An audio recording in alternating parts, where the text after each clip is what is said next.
Hello?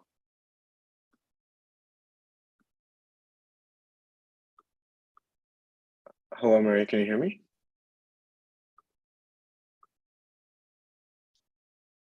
Hello, can you hear me, Maria?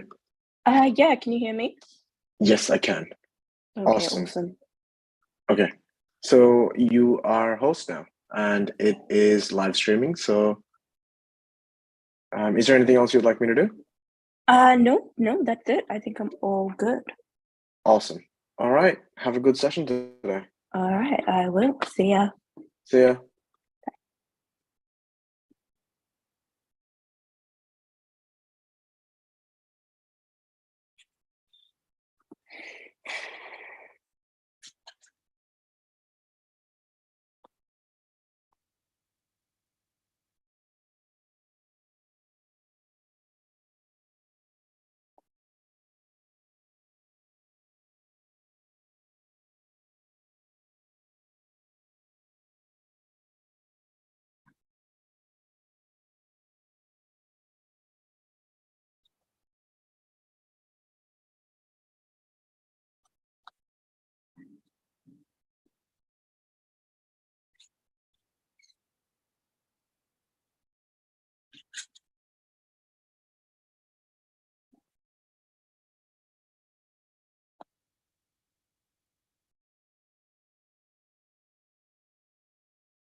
Hi.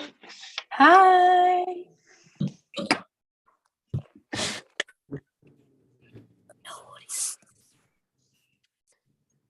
Hi, how are you? Hi, I'm good, thank you. How are you? Good, thank you. How are you? Hi, I'm good. I don't know. How are you? I'm good. How are you? I'm good. That's good.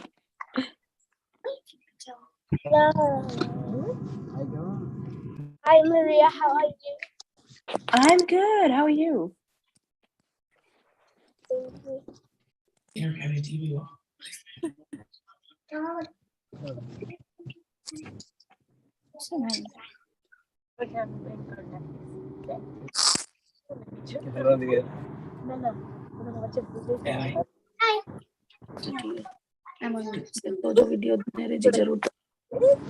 Mute.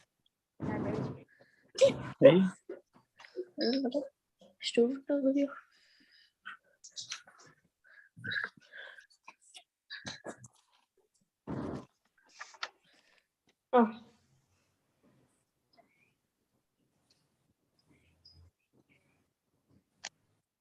అవన్నీ నీకెందుకో నీవేం చేయాలి నువ్వు చూడు.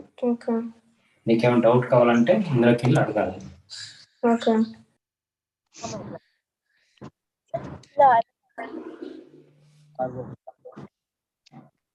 Yes, leave unlocked door.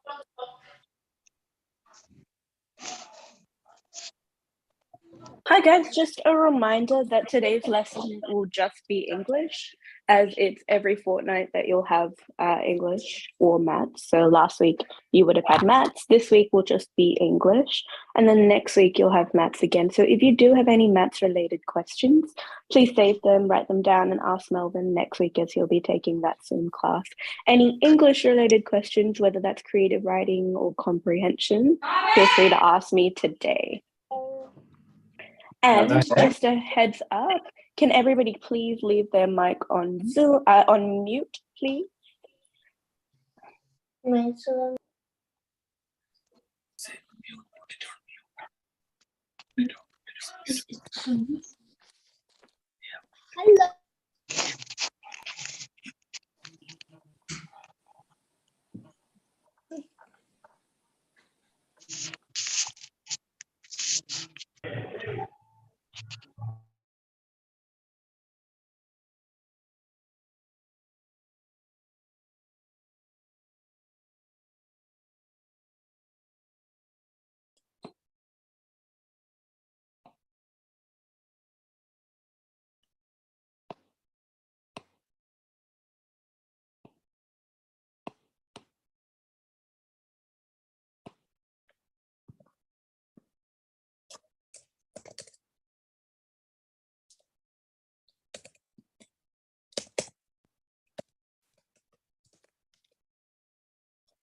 Okay, can everybody hear me all right?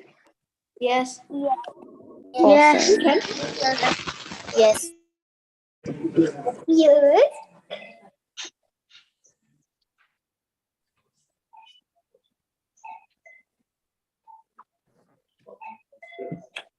Okay, great.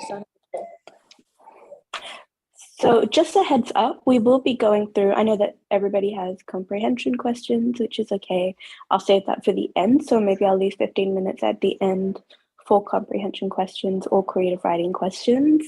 And any other kind of question you have related to English. But today what we're going to begin with is, I know quite a few people are a bit confused with how was talking about beginning to go through a few things, age the marker, as some of the feedback I've gotten for the creative writing has mostly been about how people are also seeing the metaphor as well. So I'm going to try and run through that if we have time. And on top of that, I was also hoping to go through how to use it as a metaphor as well.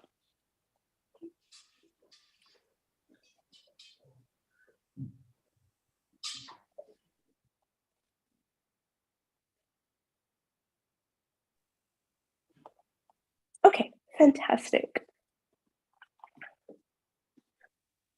Also, if anybody does have comprehension questions, please feel free to put them into the chat and I will go through them at the end and I will try to give you as best of an explanation as I can.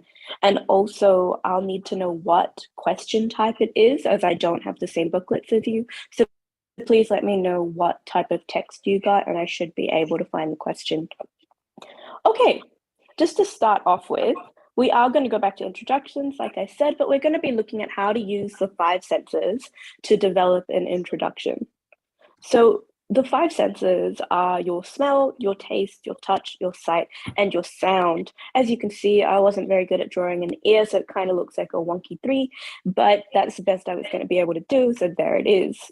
Anyways, when I ask you to use the 5 senses, I'm not doing it as like just for fun. It's not something that is something you can just skip out on. I find it quite necessary, and I think that it actually makes your story, like it sets it aside from everybody else, because it's one thing to use descriptive language and figurative language to create a narrative, but it's another thing to make it more specific and be able to relate to your audience. Now, that is a very big deal, being able to relate to your audience. Your audience wants to experience or experiencing when you're writing your stories. I always say that if you can't picture your setting in your head, if you can't visualize it, then your audience isn't going to be able to visualize it either when you're writing about it. So that's always the first step, making sure that what's in your head, you know how to describe to the best of your ability. And one of the methods to do that is to use 2 or 3 of the 5 senses to bring it to life. Now, the next thing that I wanted to go through as well was why you need to use it. So yeah, audience engagement is a big one, because when someone reads an introduction, especially a marker, your introduction determines what type of narrative you're going to have. 9 out of 10 times, I know what grade I'm going to give one of my students based on their introduction. Now, that might not sound very fair, but when you've done this for quite a long time, you can kind of tell which writings are going to fail, which are going to get 50s, 60s, 70s, and 80s, all based on the introduction. And the tips that I'm showing you is how to engage your marker right off the bat so that they go, okay, well, this is a very individual narrative. This is the kind of narrative that's going to go the distance, okay? So it draws them into the experience, but it also shows your marker that you understand the functions of creative writing. So under creative writing, we have all these different types of techniques, and using the 5 senses to develop imagery, that's one of them. And it shows that you have year 8 to year 9 abilities. All right. Now I can see that there was 2 hands up, but if anybody is confused by that or what I mean by that, can you please stick your hand up and I will go through it.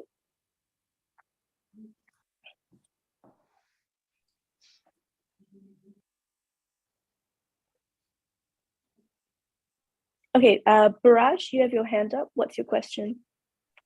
My question, it's not for that, but what is the writing topic for the Wilton classes? I'm not sure, but also, Baraj, if you have questions related to things I'm not talking in the chat, and I'll go through it later. Does anybody have questions on the 5 senses for imagery? Simon? Do you like describe every single like thing you write, or like describe like a few things? Well, when it comes to the five senses, like I said, you would only describe 2 to 3 of the senses, and I always relate it to the setting because we are just focusing on the setting. When you are describing things, a lot of people tend to introduce their characters by saying, oh, they were brave, they were strong, they were this, they were that. You actually want to separate those descriptions throughout your whole narrative. You don't want to give me all of it at the beginning. So when you're saying, oh, how much should you describe? I think you should always describe a character's actions so that people can determine what kind of character you have, whether they are brave or strong. So rather than you just saying it, you should be able to describe their actions. The next thing I would say you should describe is always your setting. And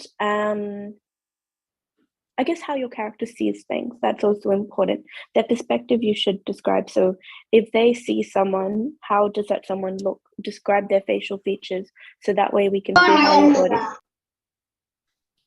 how your audience is able to understand emotions. That's important as well. Okay, Ahan, you're next for questions. I had a question about if we were gonna discuss the quantitative reasoning. I'm sorry, give me 2 seconds, okay? I'm just gonna mute everyone. All right, can you ask that again, Ahan, and a little bit louder for me?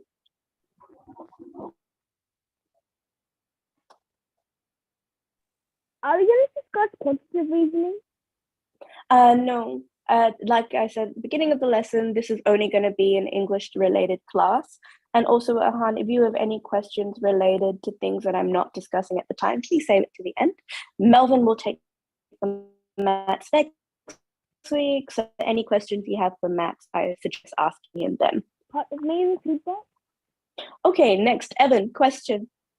Oh, sorry, Ahan, before I move on to Evan, I was just saying, Melvin will take the class next week for maths. So any maths related questions you have, please save it for him. I won't ever, when you have me, I won't ever take maths. Okay. Yeah. All right, Evan, what's your question? And is it related to the 5 senses?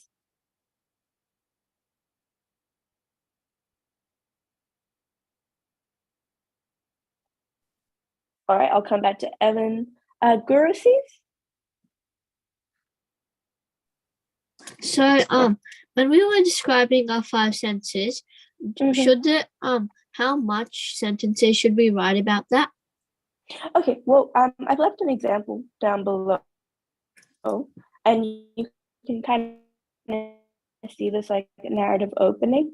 This one, just to get it started. There's a lot of kids, and I hate it, but they start off with, oh, they woke up one bright sunny morning, right? So I thought, if you're going to do that, and if there's no way to get you out of that habit, then taking a simple setting like waking up in a bedroom and adding your 5 senses, or sorry, 2 to 3 of your 5 senses to that would be a good idea. If you look at it, it is maybe 3 complex sentences altogether. So you have the first sentence, yeah, which is 1 of the 5 senses.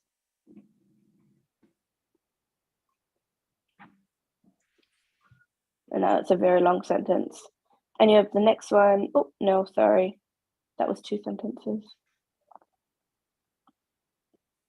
So that's 1 sentence. And then you have this one. And you have this one.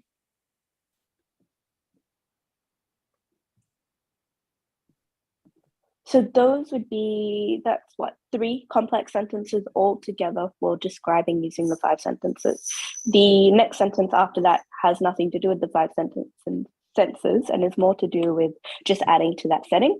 So I would say 3. It just depends on how many of the senses you're going to do. 3 would be the maximum because you don't want to just keep describing and describing and describing. You want to move on to the point. So I hope that answers your question. Anyways, Ira? Question? When you have to describe the taste, how do you describe that?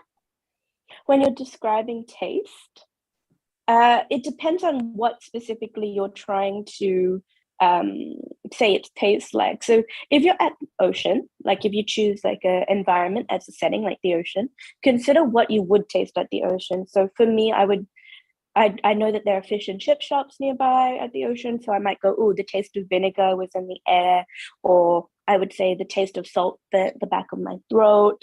It really just depends on what setting you pick. Do you have a particular setting in mind that you're not sure how you would use taste for?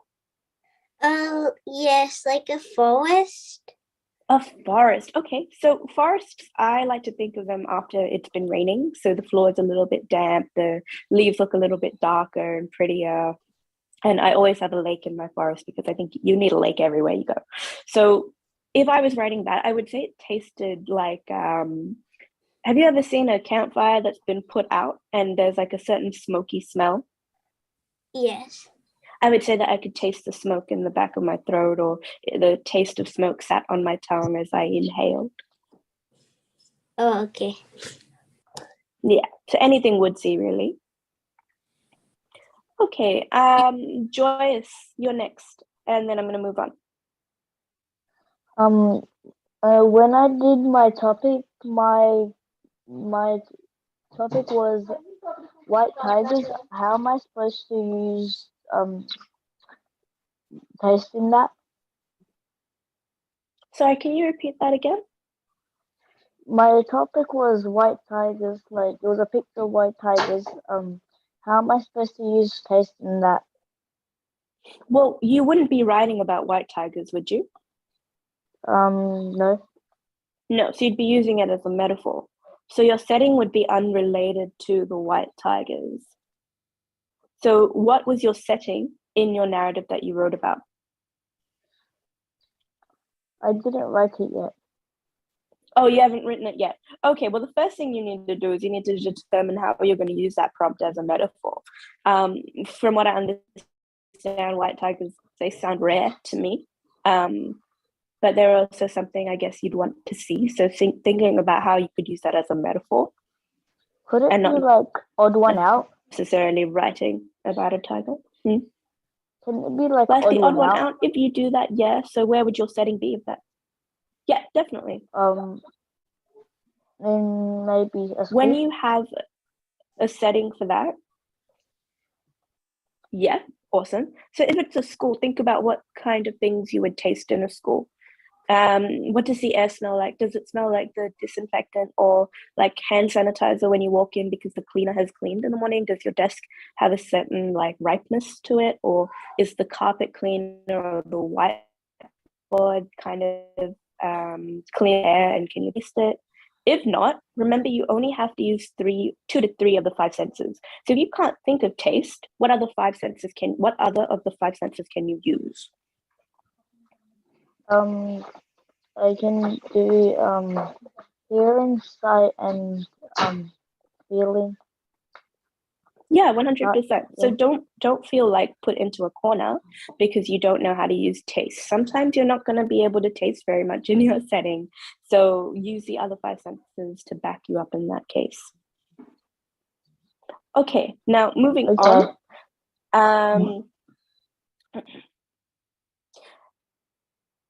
So we understand now why you need to use them. If anybody is still confused, I suggest looking here.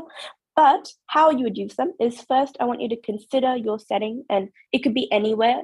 A lot of people come up with very, I guess, basic settings, and that's okay because you can make the most boring and simple setting into the most interesting thing if you use your 5 senses the correct way. Then your second step after that is to choose 2 of the 3 of the 5 senses.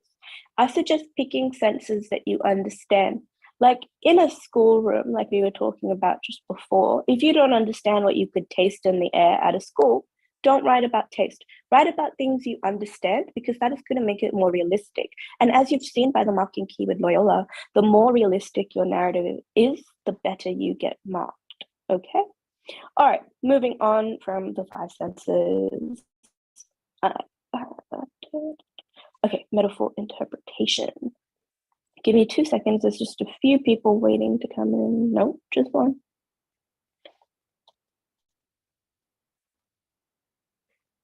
Okay. So, okay, questions. Adeline, you have a question. Do you want to ask it before I move on to the next topic?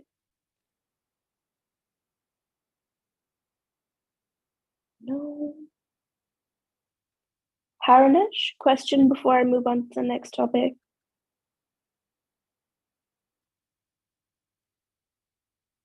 All right, no problem. Guys, if you have your hand up and you don't have a question, do you mind lowering your hand? It'll just make it easier to see who has a question that I need to answer. Awesome. So with metaphor interpretation, you would have had to do it a couple times now, considering you should have had one mock exam so far and weekly writing topics. What was the most recent prompt that you guys got for writing? Can somebody please put their hand up and let me know? Ain, what was the most recent topic you got for writing? The white tiger. The white tiger, okay. And that was for this week? Yeah. Yeah, and what did you write about?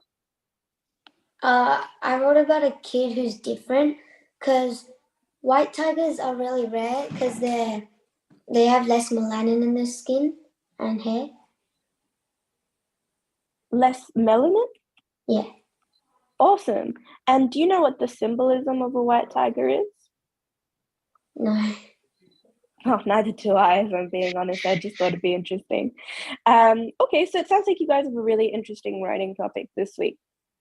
Now, with white tigers, I'm assuming everyone's going to go with like the odd one out or being different or being rare or unique or something that is very sought after or precious. Or in some cases, you might go with like a natural beauty, something that is exquisite. Anyways, so when we interpret the metaphor, there are a few steps that you can use if it ever gets overwhelming.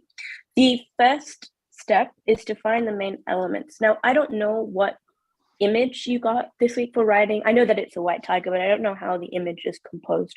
And I don't know if it was an image or if it was just words that you got. If you get an image, you need to be able to find the main elements, okay? Now, what I mean by main elements is it's usually in the foreground. The foreground is the thing closest to you when you look at an image. Little things that are off in the distance aren't going to be important to your metaphor 9 out of 10 times. Now, your second step to finding the metaphor or interpreting it is to consider the purpose of these main elements. So if you have a tiger, what's the purpose of a white tiger? What can it do? How does it do it? Go through the 5 W's. So 5 W's, in case anybody's confused, is the who, what, when, where, why, and then the honorary how. Okay? So you should go through those things when you're trying to consider how to write about the metaphor. If you understand it, then you're going to be able to extend that metaphor. It's not going to be used just once in your narrative. So consider the purpose of the main elements. After that, and one of the things that I asked Ain before was, what is the symbolism? If you get these writing topics, you're allowed to Google the symbolism. So go onto the internet and search up the symbolism of a white tiger, because that could give your metaphor a little bit more direction. You don't have to use that symbolism, but it could inspire you. So those are my 3 main steps to interpreting metaphor if you get metaphors that are confusing or you don't understand. Now, okay, there are a few questions. So I'll start off with Hansa. Do you want to go first in terms of questions? In a story, and the prompt was white tiger. And I used it as a symbol. Sorry? I used the prompt as a symbol, and it said that the symbol was freedom. Oh, so the white tiger represented freedom? So I wrote a story about freedom. Okay, and how did you use the characteristics? Like, did you mention the characteristics of a tiger, or did you mention something about being unique or rare in there, or was it just about freedom in general? It was about freedom in general. Okay, awesome. Now, one of the things I want you to be careful about, and just to make sure you link it more to your metaphor, and this is something for everybody, it is to try to mention the characteristics. Now, Does someone want to tell me, stick your hand up, what the characteristics of a tiger are? So you can go again, just because it's your question. But what are the characteristics of a tiger?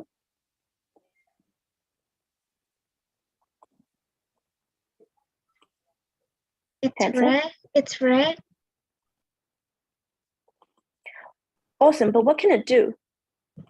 Like, what can a tiger do? It can like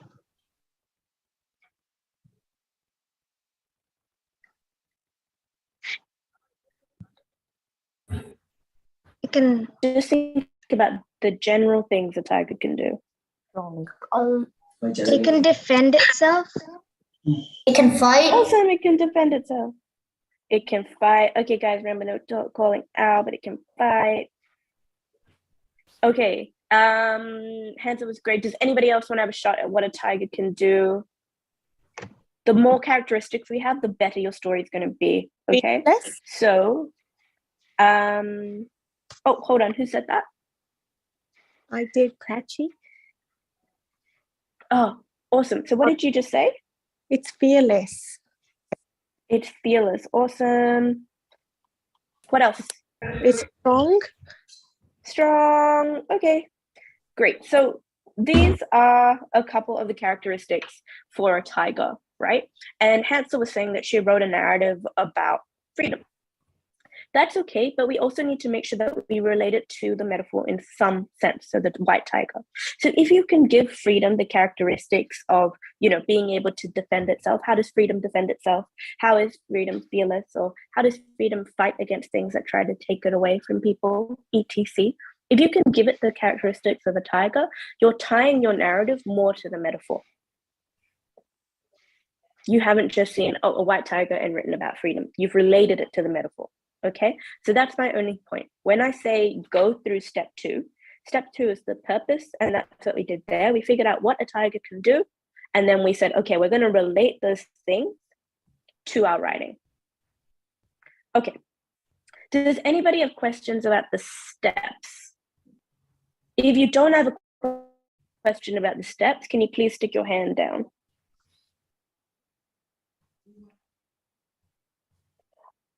Okay, we'll start off with Sanjay. Do you have a question about the steps in metaphor interpretation? Like, how do we really apply the metaphor? How do you apply the metaphor to a narrative? Yeah. Awesome. So you would apply it by that kind of takes a bit of a step. So you also got white tiger for your writing problem, I'm assuming? Awesome. And how did you interpret that metaphor? I was thinking like something like being red, like a white tiger or something. Okay, so being rare.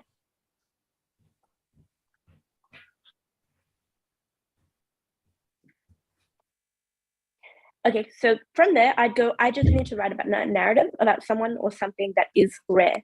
Okay, so I most likely, if I'm stressed and have 25 minutes to pull this off, I'm going to write about a person.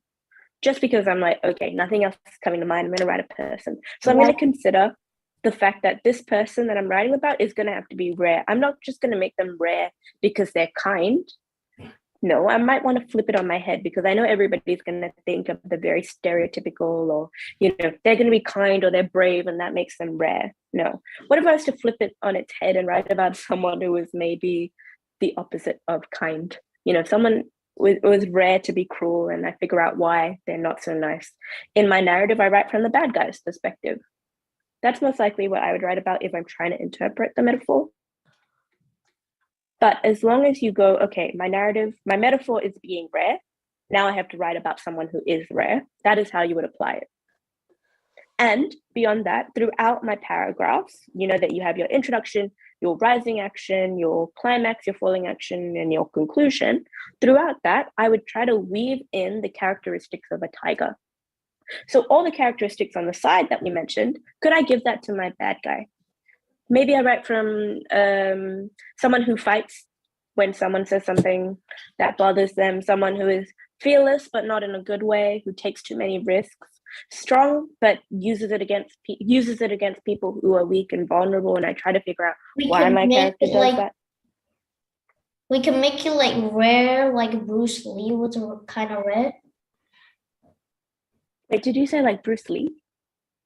Yeah, like Bruce Lee was kind of rare to be like that strong. I appreciate the fact you brought Bruce Lee into this. I really do. But try to think about things that you can relate to.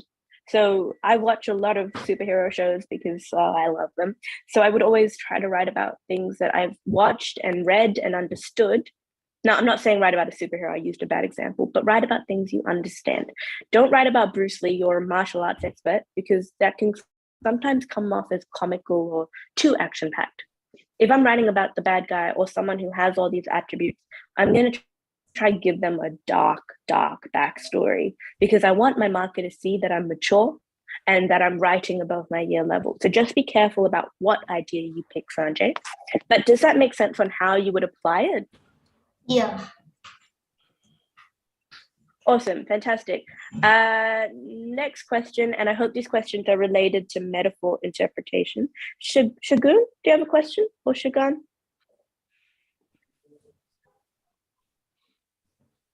Sure. On metaphor interpretation. I had a question about like the metaphor. About the metaphor? Yeah, you can go ahead and ask that.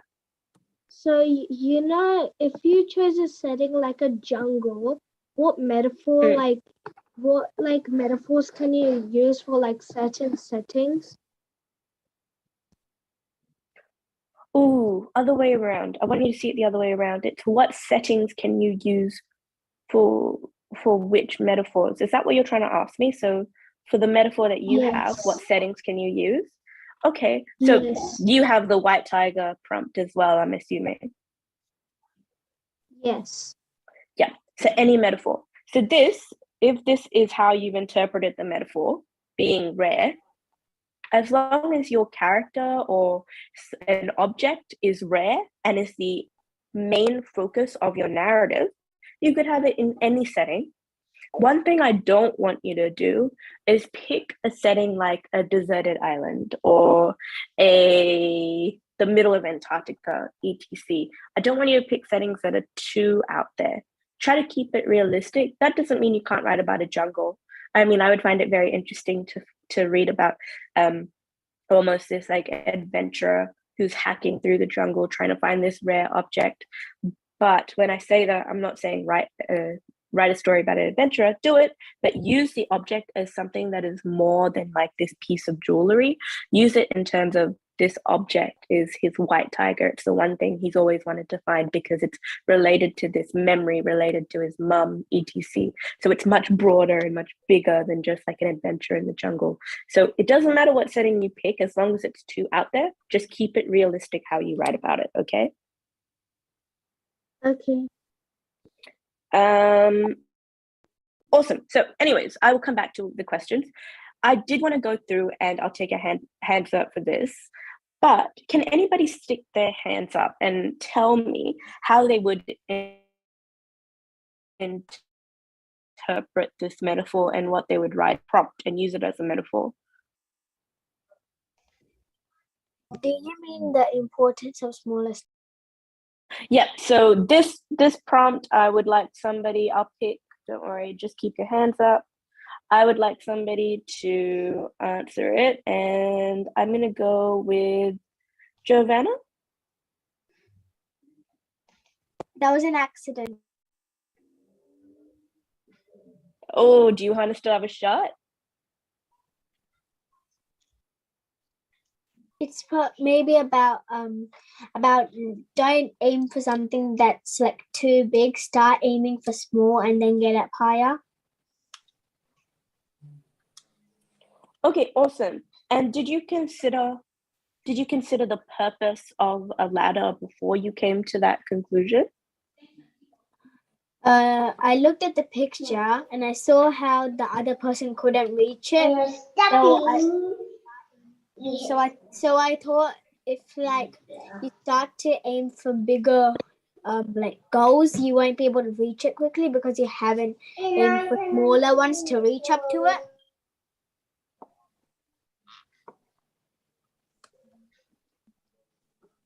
Awesome. That's a better, but I do want you to understand. I'm just going to wait for my screen to catch up. Give me 2 seconds. There it is. Okay, so I do want you to understand that the reason I ask you to find the purpose first is so that you're able to give more to your metaphor. Okay. So purpose is to, well,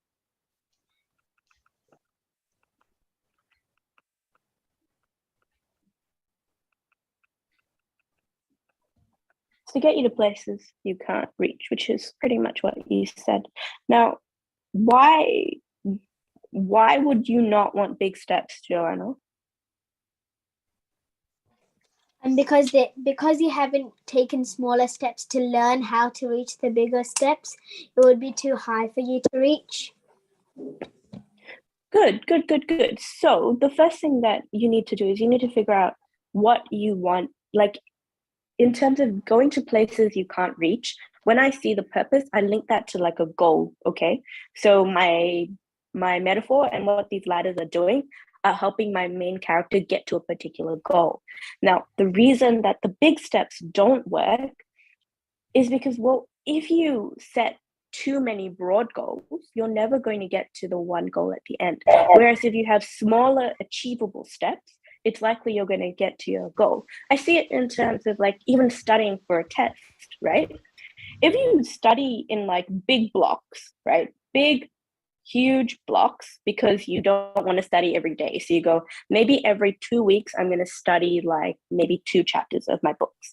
If you do that, right, you have so much to do. And it's not likely you're going to learn very much or achieve very much because you'll have to do so much to get there.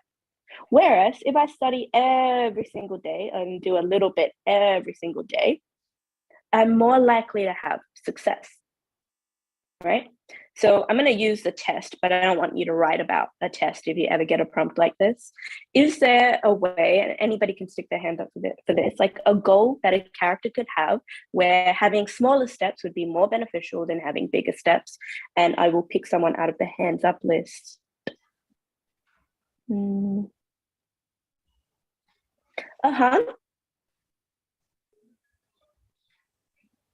Yeah. Yeah.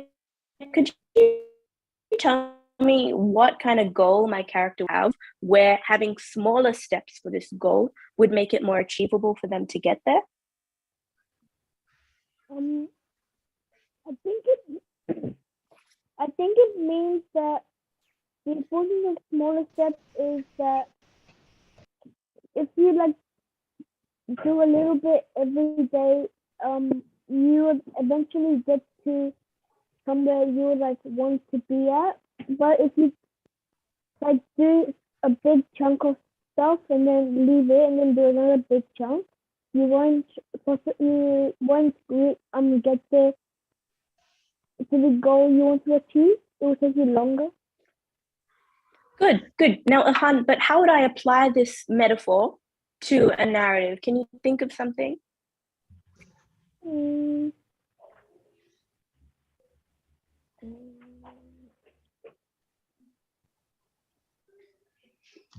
Maybe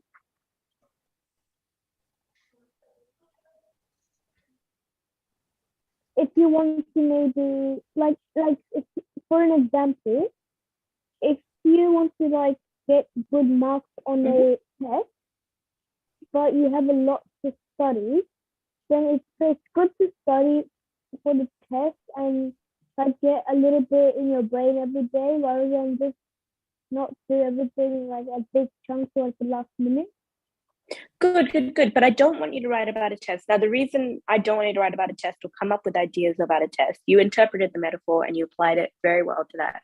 But the reason I don't want you to do that is because a lot of kids tend to write about, oh, I'm going to sit the gate test and I'm going to pass it after not doing so well in my mocks. We see a lot of stories like that.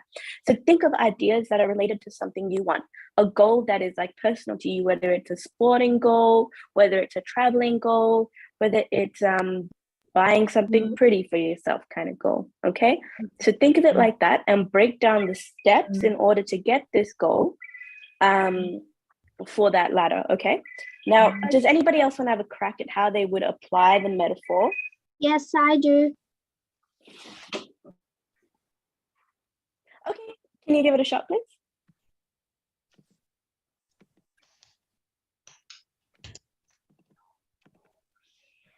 Oh, where'd you go? Are you Yeah. the person who said I know? Yeah. Who said I know, and do you want to go for it? Yeah. So say that you want to write a writing text. So first you have to learn like little like parts of sentences, then you know like the pointer sentence, then you know the grammar and everything. Then you get to the bigger parts. Good, but how would you apply this to a narrative that isn't anything to do with a test? Pick a goal, like something you want. Do you want to be an artist when you're older? Do you want to be a lawyer or a doctor, a vet? Like a doctor? Okay, so you want to be a doctor. Fantastic. Besides studying, and because I don't want a narrative about how much you study or how you broke down all your studying, what are the smallest steps you do to achieve that goal? To learn everything by step. Good. Now, I'd like that, but remember, if you're in a gate situation, pick things you know and you understand. So if we don't know what smallest steps a doctor would take to someone who wants to be a doctor would take to become a doctor, don't write about it. Now, the reason I say that is because it's harder to describe things we don't understand. It becomes unrealistic like that. So think of a goal like you want to go to Europe or you want to go to France and see the Eiffel Tower. What do you need to do to get there? Break that down into small steps and describe it. You need to get the money to get there. You need money to get there. That's one. Also, I would start off with getting my parents' permission. I wouldn't kick off and go somewhere without their permission. And I'm an adult. So I would definitely still need my parents' permission before I just went on a national flight. So out there, guys. Okay. Anyways, just make sure that when you're interpreting these metaphors and you're applying it, yes, I keep saying applying it to things that you understand, that's important, but not things that are going to be written by everybody else, which is like doing a test or becoming something in the future, like a doctor. If we don't understand it, don't write about it, but don't write about things that are going to be done quite a lot, okay? The two topics that I see quite a lot of are writing tests and being bullied. So if you ever get a prompt and you go, oh, this would be a great story to write about a bully or someone who's being bullied, don't do it. That's like my biggest advice with this. Okay, now there are hands up, and if you don't have a hands up related to metaphor interpretation, could you stick your hands down? But if anybody has any questions about how to interpret the metaphor, keep your hand up. Baraj, question about metaphor interpretation.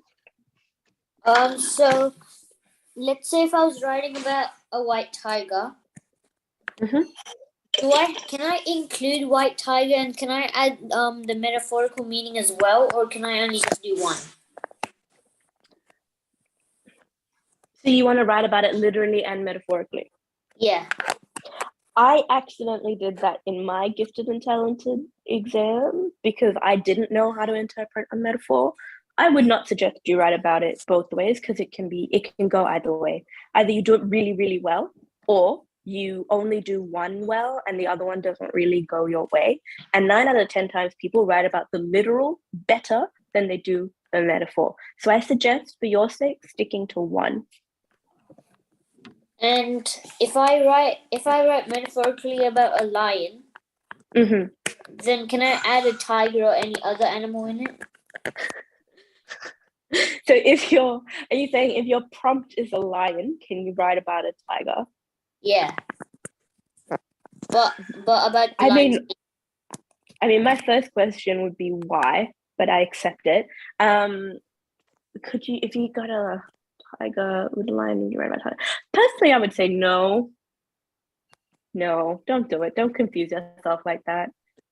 Don't do it. Just relate your tiger or your lion or whatever animal you have to a particular person, an object, or just something central to your narrative. Don't introduce other animals into it. It's never going to go your way. Okay. All right. Next question is Ayan. Ayan?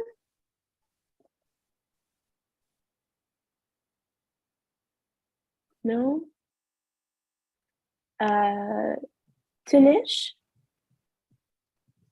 For example, if I was trying to get up a tree, you should keep trying to get up, to climb up. If you were writing about a tree? Like if you want to get up a tree, you have to keep trying to get up a tree. You have to keep trying? Yeah. Yes, but if the image, and we'll use this tree as an example, if the image has a person who's looking up at the tree, then that would make sense because it looks like they want to climb that tree, right? If the image is just a tree, you would not write about climbing that tree or trying to keep going. Yeah. Not trying to climb up anyway. That keeping going part, though, that's interesting. I like that.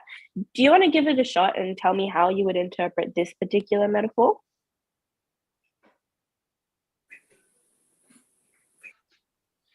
The tree would wave in the wind.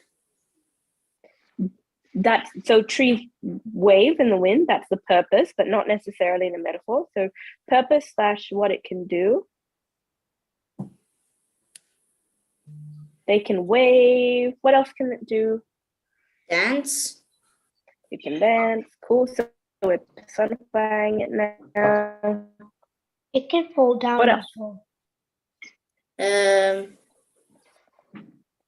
Fall.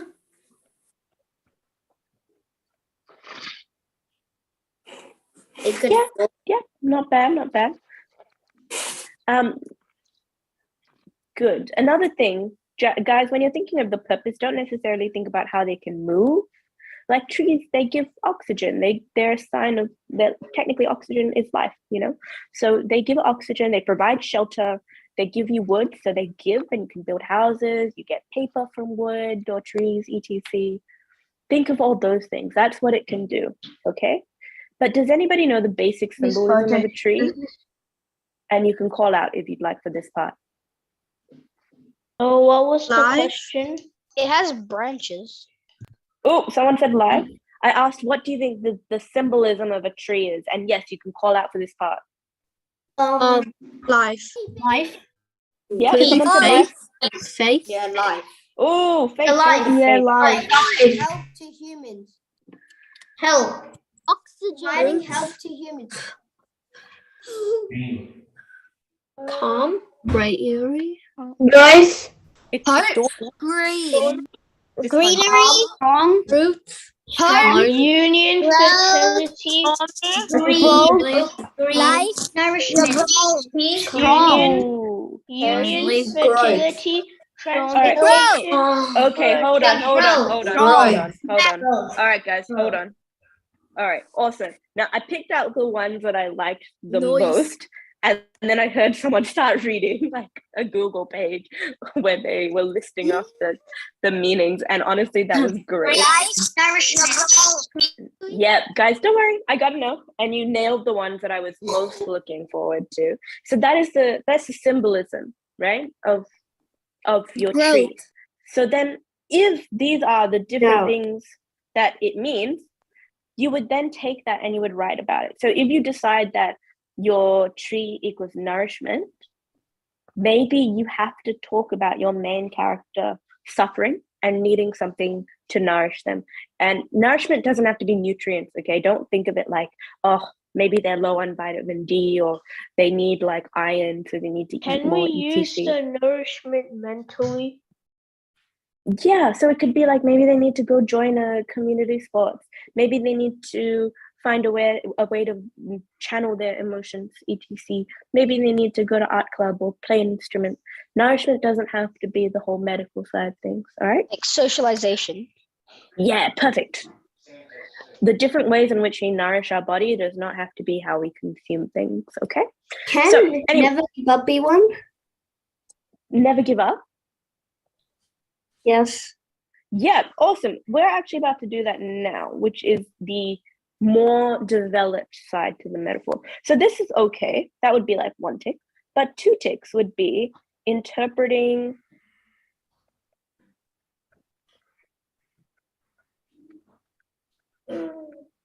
So now the first tick is just interpreting what a tree can do. What we're doing now is and if you write about what the tree can do, it's fine because you've seen the tree, you've interpreted the main metaphor, and you've gone, all right, trees equal nourishment, trees equal growth. I'm going to write about someone who's going through something. Now, the second part is where we consider more than the main element. We consider the 2 main elements. The second element in this image is the wind, all right? And it's blowing the tree in a certain direction. But despite how much it's blowing the tree is not yet fallen down. It's still withstanding that pressure, okay? So the person who said never give up, well done. Now, along those lines, what else can we think of in regards to this tree being pushed over? Are there any other ways to interpret the metaphor besides never give up? No matter what happens, reach your goal. Hang on. Even like There's a storm in your life or something? There's a storm in your life. Storm. Feelings. Keep going. No matter whatever happens, stay still. No always believe even if there's trouble. Let's go. Stand your ground. Keep going. Keep moving. Stay calm. Okay, fantastic. Believe in yourself. Nice, good one. Now, if you look at the image, okay, there is one that I put a bracket around it, storm in your life. Now, I want you to be careful with that one, mostly because I don't want you to write about the storm as the center of your narrative. I want you to write about the character who represents the tree as a sign of life, as standing up against your goal, for your goals, and standing up for things that you believe in. And the storm is the problem or the conflict in your narrative, okay? The storm isn't necessarily the center of it. It's just something that happens to the main character. All the other metaphors focus on the tree and talk about how the wind affects the tree, and that's okay. So yeah, this would be definitely how you do it. How I interpreted it was that the tree stood for resilience. And that is pretty much what all of these things equal at the end of the day, okay? Now, you guys did a really good job at interpreting the metaphor, and in the last couple of minutes, I want to run through any comprehension questions. So, wait, how do you nourish, like a like how do you nourish your character? How do you nourish your character? Nourishment can come in many different forms. It can be food, which I don't want you to write about because that's the most obvious. So think about something your character is lacking and give them that. So if your character... They're lacking strength or something? I don't understand. Can you explain? So if your character is lacking something, let's say that your character is alone. They need to be nourished, and how you would nourish them is by giving them a way to socialize or finding someone who connects with them and wants to be their friend. That's how I would write about nourishment as a metaphor of the tree in terms of that. Can I be a symbol? Don't you write? Oh wait, hold on. We're still gonna do a hands up because if I have 6 different questions coming at me, I'm never gonna answer all of them. So if you do have a hands up, stick your hands up now and I'll go through it. So the first one was Evan. Evan, do you have a question?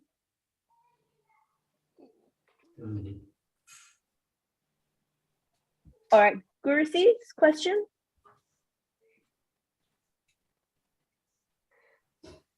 Rathia question.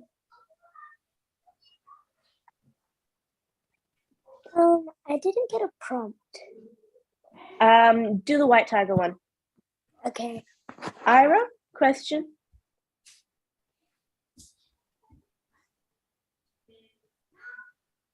All right. Ain, question. Can we use the In comprehension question Oh wait, hold on. one, So sorry. Who's talking about comprehension? Is that Ain or is that me, Ain. Ain? Okay, hit me with the comprehension question. In the first question of Mm-hmm. page 11, it doesn't really specify in the text. The question 11. Question one. Okay, what's your text about for that? Remember, I don't have the same booklet that you do. Finding beauty with work. Finding beauty with. That's homework. That's homework. That's homework. That's speaks homework. Yeah, that's homework. Yeah, that's homework. We're not allowed to do that. Yeah, you're supposed to do homework next fortnight. Okay. Yeah, that's homework. Okay. You're not allowed to do All right. homework. Hold on. Okay. So if that is a homework question, I'm sure Ain knows now, but I don't think Ain was asking for an answer. He said the text, or she said the text wasn't specified. Is that what you were asking, or you're asking for help to find that out? The first option. Okay, so you don't know what text is. Okay, guys, we don't just jump on someone when they need help. We need to help them. So does anybody actually know what the text is for question 11, question 1? What's the aim? Can I ask you very quickly, what is the question for question 1? In the first paragraph, the speaker just arrived from. Okay, let me get the text out and I'll do my best. Simple. I came home from work. It was from work. Yeah. I think it's from office. Yeah, she came back from work. She came back to the office. This is the first paragraph. The first sentence. It can't be more. Yeah, first sentence, first dialogue. I just returned home from work. It's office, right? Because work is office. Yeah, it's office because school This is work. you don't work at school. You learn It's at office. But actually, you can work anywhere. It's an office. All right, hold on. You could be working anywhere. You could be working at a the church. school. You could be working at a mall. You could be working at an office. You could be working at a church. All right, hold That's on. still So, working Ain, though. That's still reliable if you do office. Okay. Guys, I like how we're helping. I do, but I actually don't have the text on me, Ain. So I'm gonna have to check it and get back to you, or ask one of your tutors to get back to you because I'm not too sure what text you're actually doing. If you went to your next Loyola class? Saturday. Saturday. It's with Okay, so Monday. okay. Well, she's awesome at English, so I'm sure she'll be able to give you some direction, and she's not going to be too mad if you skip question 1. I'm sure she'll give you a proper explanation for that. Just because I don't have the question booklet with me, I will have to pass on that question. But next week, I should be able to. Next week, I should have the question booklets for the next week's homework, so I should be able to help more with those kind of comprehension questions. If it is more so, if you have a question about like how to find the comprehension answer, how to narrow down the comprehension answer, that I can help you with. Finding the text and where it is, I actually can't help you with right now. Sorry about that. Okay, the next question, I'm gonna go with Devant. Yes. So how does a tree give nourishment? How does the tree give nourishment? Yeah. Oh, it's more so that it just came from the whole oxygen side of things. Oh, And that. it depends on what tree. Yeah. And honestly, if it's a fruit tree, if it's any kind of tree, I guess it would also give nourishment like that. Yeah. Okay. Thank you. No problem. Samkit? And you see that I still haven't spent a dime. And now I'm going to put it here. Can you please do number 18? Number 18 of, remember, I don't have the same booklets as you, so you're going to have to tell me what text it is and what question. And now we have to leave the bottle just like this, okay? Okay. Okay. And the string that It's week for reading comprehension. Oh, sorry, I had to mute everybody just because somebody else's mic was on. But can you please repeat that? Week for reading comprehension success quotes. Success That's quote. homework. Okay. So I'm in week 2 currently. Give me a sec. Week 3. Week 4 is success quotes. That's homework. Yeah. That's Alright. homework, exactly. Yeah, you know Yeah, that's what hold on. I can't tell you the answer, but I can tell you how to get there. Okay. I understand, guys, if you are doing homework and you need to do it by yourself, but you are allowed guidance and you are allowed to ask how you can get that answer. Not everything has to be done alone. So with that question 18, which of the following things is most closely related to quotation 2? It's not best being the best. It's about being better than you were yesterday. Good, better, best. What I would suggest you do if you're doing question 18 is interpret each of those statements and quotes into your own words. That's the best way to do it. And it's asking you for quotation 2, right? Put quotation 2 into your own words, then put all of the options in question 18 into your own words and try to see which two relate the most to one another, okay? it's 6.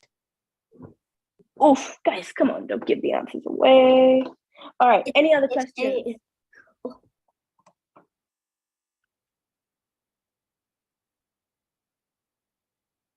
All right, if there are there are hands up, but Rathia, do you have a question? What do you mean by the nourishment for the tree? I did go through that one before, but the nourishment, I was just talking about how the trees give you oxygen, therefore equals nourishment, etc. But nourishment could be anything when you're writing about it in the narrative. Thank you. Okay, I'm sorry I couldn't get to all of your questions today. Next week, I will try to have the comprehension books with me so that I can give you a more in-depth understanding of the week after of the comprehension. But you guys are free to go. Thank you so much for being great today, and I will see you in a fortnight. Bye. Bye. Bye. Bye. Bye. Bye. Bye. Bye.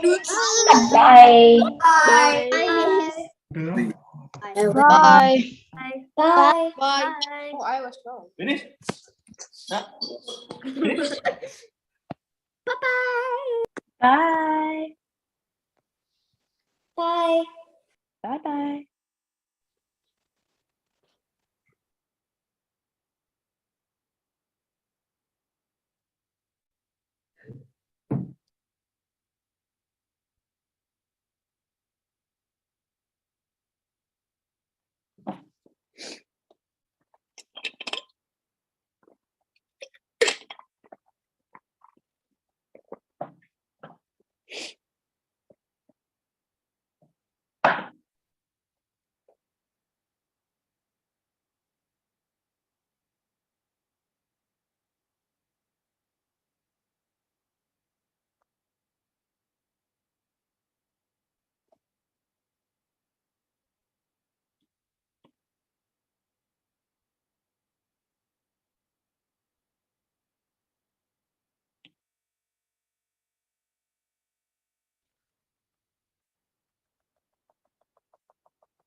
Okay, awesome. So this is the year 6 class. I'm assuming there are no more year 5s in this class. Think so. Fingers crossed, otherwise they're going to be super duper confused. How is everybody doing? Good. Good. I Is can hear this, your enthusiasm. Is this week 2? Is it week 2? Or is No, it just like the week week 2 for me? Homework? Week 2 homework? Yeah, and I'll also go into a little bit of week 3 as well. It's more it's more just week 2 of my Zoom classes, not necessarily week 2 homework. Anybody from my old class in here? Let's see.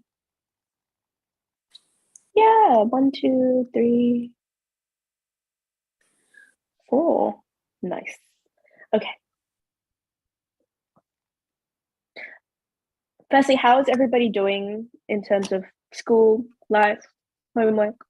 Fill me in. You can go one by one if you want, or you can start going out, whichever. My school doesn't do homework. Ew, why? Yeah, no, me neither. Oh, what? So what do? Do you just go home and watch TV? I do my other homework. I guess. My school didn't really, when I was in a different primary school, my school didn't really give homework. So my mum used to buy like all of these like different textbooks and make me do like multiple sets a night, to the point where I was like, no, I can't do it anymore. Anyways, anybody else waiting? No. All right. So we should be good to go. I like the way you did the Everyone week is 2. doing okay today. Thank you. I took me way longer than it should have. Anyways, so today we are going to be determining ideas for the for poems, and I do want to go through any questions anybody has in regards to poetry. Now, the reason I'm trying to wrap up poetry today is because it will be an assessment for you next year, an assessment that will be marked kind of harshly because they expect you to have a level of understanding going in of poetry, so because you should have done it in primary school. So if anybody has questions about, how to write poetry, how to put it together, how to determine the ideas, how to find out the themes, the ideas of figurative language or the poetic devices, today is the day to ask me, because I will not be going through it again. So I do want to go through determining ideas, the strategies, and do it with you. And then I'm going to run through an image analysis like you were supposed to be doing this week in class. If anybody has questions before we jump in, or things they do want to cover in today's lesson, please stick your hand up and I will go through it. Gurman, your hand is up first. Hit me. What are your questions? Yeah. What's the test called like for poetry? Poetry assignment. Yeah. What's it called? I thought it was like a special name for it. Like, is it like a big exam? Oh, no. So you'll have like just assignments or tests. So there are 2 ways this could go. Next year, it could be write a poem, or write a few poems, or analyze a poem. And normally it's in test form. So it might be, if you go to Rossmoen, I remember them doing a mini test where you go onto your laptop and they give you extracts of different poems. So poems like the Edgar Allan Poe one, or Hope is the Thing with Feathers. And they ask you, in this line of the poem, what kind of figurative language was used? In this line of the poem, what poetic device is this? And then you maybe go through 4 or 5 extracts and you have like a multi-choice answers, and then it's done. Or you get, like in Wilton, you get different tests and you analyze it like how you've been doing in Loyola recently. Oh, okay. Guppy, you've got your hand up. Go for it. There was this thing that we had to go through for English this week. I think it's called SWOT codes. Ooh, yeah. Oh, yeah. Yeah. So we only had time to go through what S, W, A, T, and C is. What's about the rest of code? Like C, O, D, and E, S. What do they stand for? Oh, no. Okay, so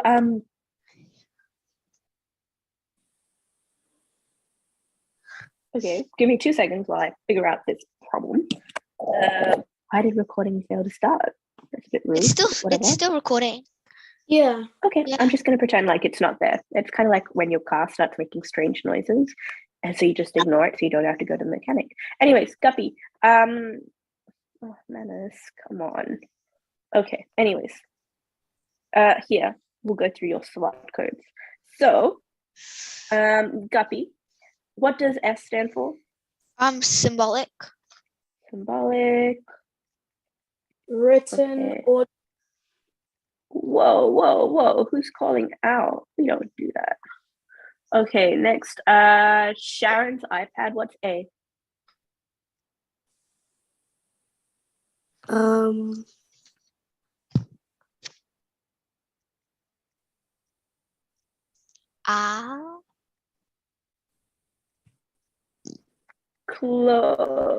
so close. I'll come back to you. Do you know what the T is instead? No. No? All right, no problem. We'll go through it.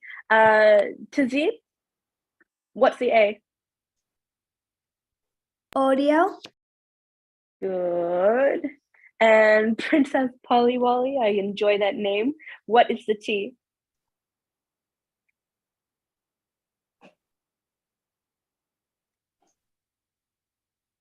Oh, no response. All good.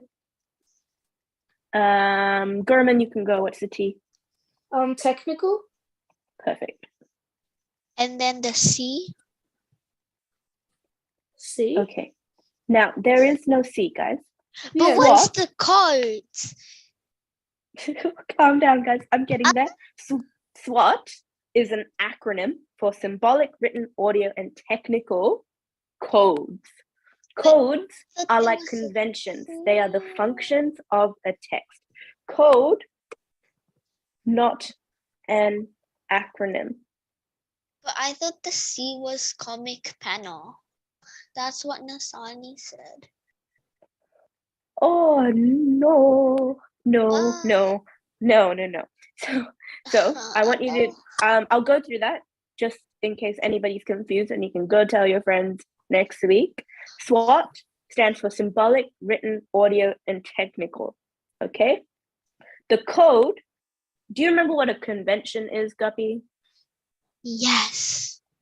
Oh, I love that. Yes, like you're so tired. A code is the same as a convention. It is merely a function of a text. So it is just part of a text that makes the text work. Okay? Okay. So code is not an acronym. This is the main part. Okay. Ooh, awesome. Okay. So let me just add this person in. Great. Okay. Now, any questions related to what? Please stick your hand up through it. Guppy, your hand is still up. I'm assuming you're going to drop it. Nobody has questions about SWOT? Okay. I have a question. Who is that?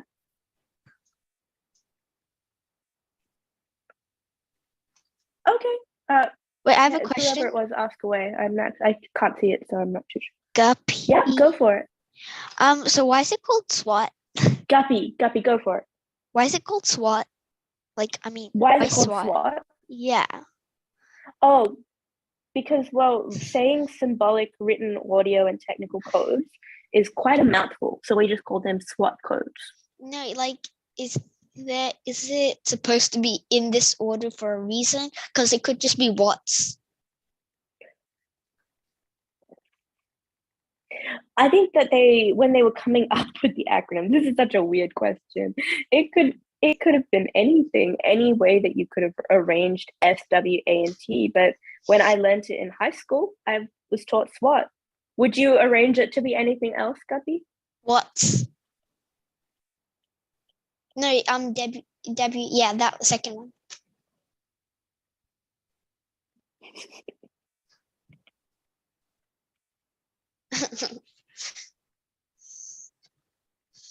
Yeah, so you see how none of these really are as cool as SWOT, right? I think WHATs is cool. Okay, you can call it words, but if you hear the word SWOT, you know what they're talking about, right, Guppy? Yeah. Okay, moving on. Does anybody have any questions about what goes underneath any of these things? Like what can be symbolic, what can be written, what can be audio, and what can be technical? If not, I'm going to move on.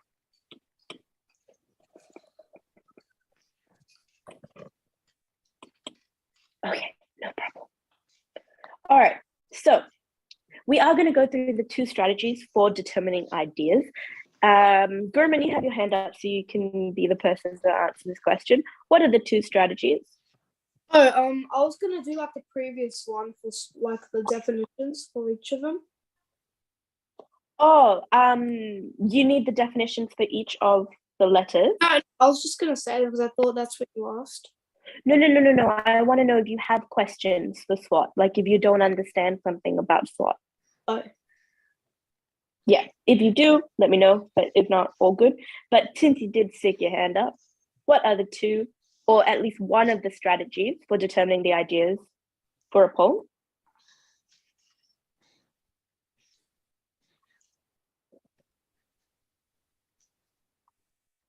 In fact, I'll take a hand up from anybody who wants to go through any of the strategies.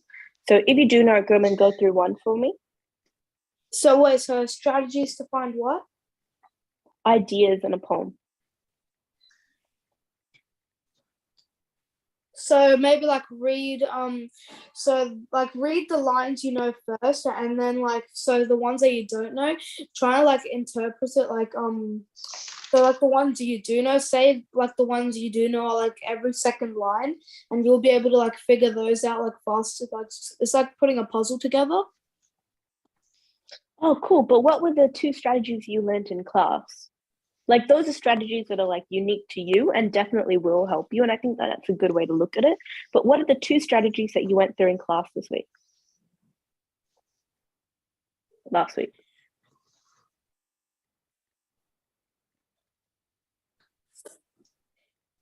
Did anybody go through the 2 strategies for poems?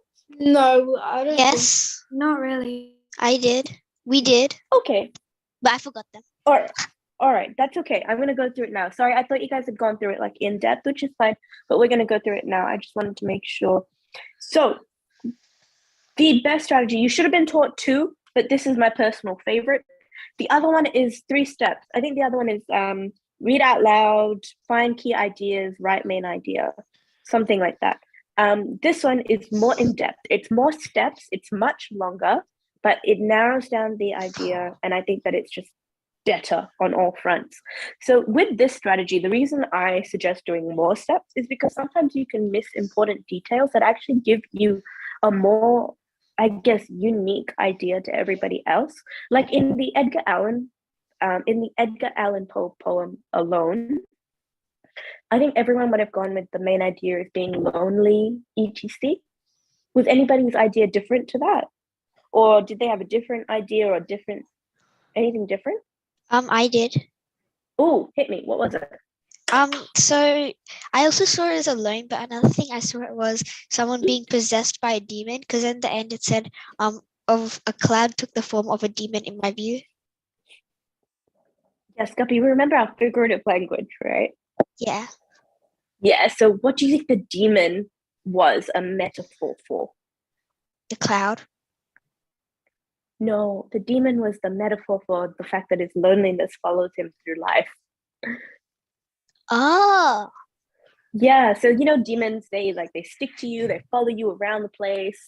You got to get an exorcism to get rid of them. Actually, I don't know. I've never felt a demon follow me. Wait, you have? No, I watch horror movies. So because of that, I understand that the certain characteristics of it. But if anybody's confused, the demon is a metaphor for his loneliness and the fact that it sticks to him and never goes away. Okay, anyways, but if your idea was something related to loneliness, let me know, because that's how we get more specific with the main idea.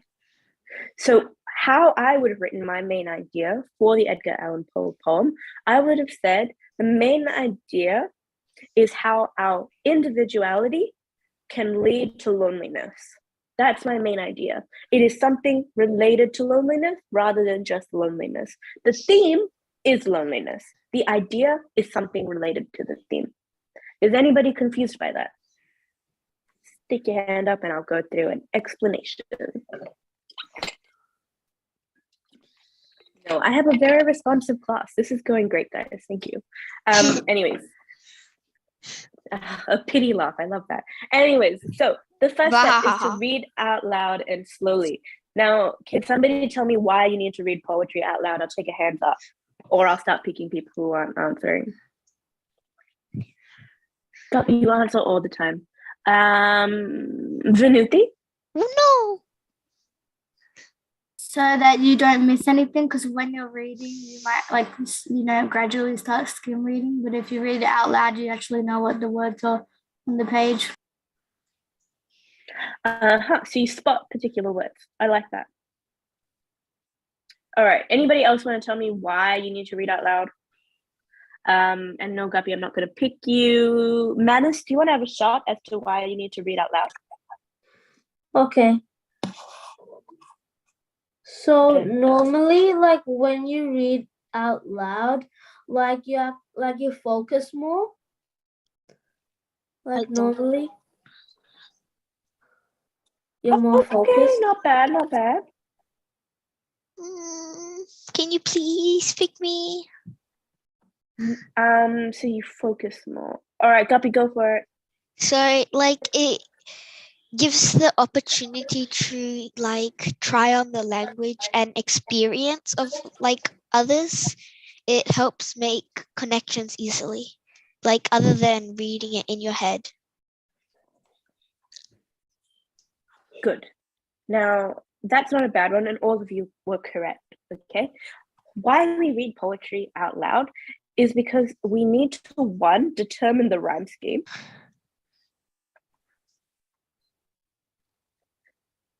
But also sometimes poems are written in a particular way thanks to enjambment or the punctuation in that poem where particular words are emphasized. These words are emphasized for a reason. They're not just there and we need to pay attention to them because they most likely have connotations or a particular meaning that leads to a theme or a main idea or the purpose of why the author is writing that poem. Now, another thing, and back to rhyme scheme, I have a question. I'll get to you. These poems have internal rhymes sometimes. So each line, even if the word at the end doesn't rhyme with another word at the end, internally, you can have a rhyme scheme as well. So understanding where the emphasis is on particular words, hearing the internal rhyme, that makes a difference to your interpretation, okay? So we need to read it to determine internal rhyme scheme and to hear the emphasis and stresses on particular words. That is why we read out loud and why we read slowly as well. Okay, I think was it Guppy who had a question or was it someone else? All right, Guppy, you go first. So you know how like you said we need to read out loud for the enjambment? Mm-hmm. Like I have an example. Would it be like in the Alone poem? It's a bit confusing because they have it breaking it halfway in the middle. Yes, and you'll notice that there are a lot of hyphens and dashes in between some of the words. I mean, some of the sentences. Yeah. So if you read that in your head, you're not actually going to be able to pick out where the sentence starts and where it ends. Whereas if you read it out loud, you'll stop at the dash and then you'll carry on into the next sentence. That's at least my understanding. So yeah, good example. Okay, Sharon's iPad, you have a hand up. Is your name Sharon or do you have a different name and can I start calling you that? Sharon, but that was for the before question. Okay, do you want to still answer it? Because you definitely can. Oh, no, it's fine. All right, no problem. All right, moving on to step 2. You want to find the topic or subject. The subject relates to a person or who is being discussed. In the Edgar Allan Poe poem Alone, the subject was Edgar Allan Poe and how he is alone. Now, the topic is just what it's about, and the best way to find that out is by summarizing. Again, you want to reduce your summaries to as few words as possible. I normally aim for a sentence, but sometimes even that can be difficult. So 1 to 2 sentences is absolutely fine. Is anybody confused about step 2 and in terms of what a topic or subject is?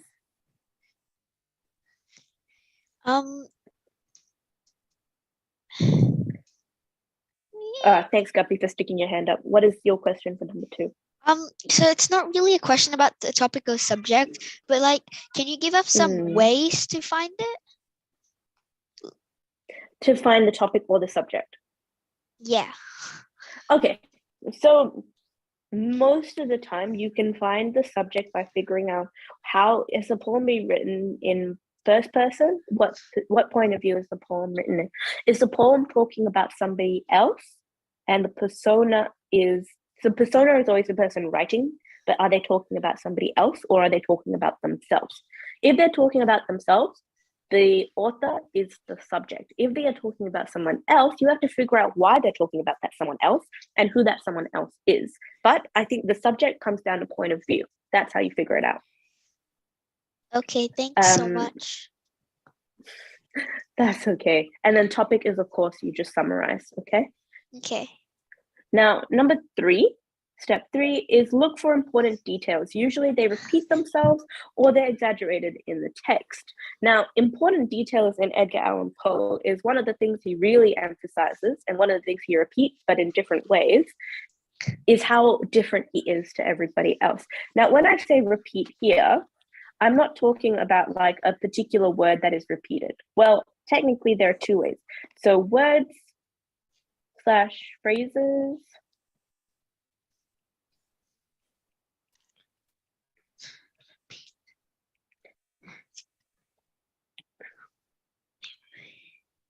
And then number 2 is meanings. So he points out how alone he is in very different ways. He says his passions from a common spring, he could not awaken his heart to joy at the same tone, things like that. But all of it just means the same thing. It's just pointing out how different he is. That is the meanings. The meanings are all the same, no matter how it's written. Now, words or phrases could be like if he repeats the word alone, alone, alone, alone. That's what I mean by number 1. Okay, so look for the 2 types of repetition in that case, and anything that's exaggerated. So exaggerations, if you find any hyperboles, that would add to that exaggeration as well. Okay, now any questions for number 3, or are you all happy for me to move on to number 4? All right, I'm gonna go to number 4.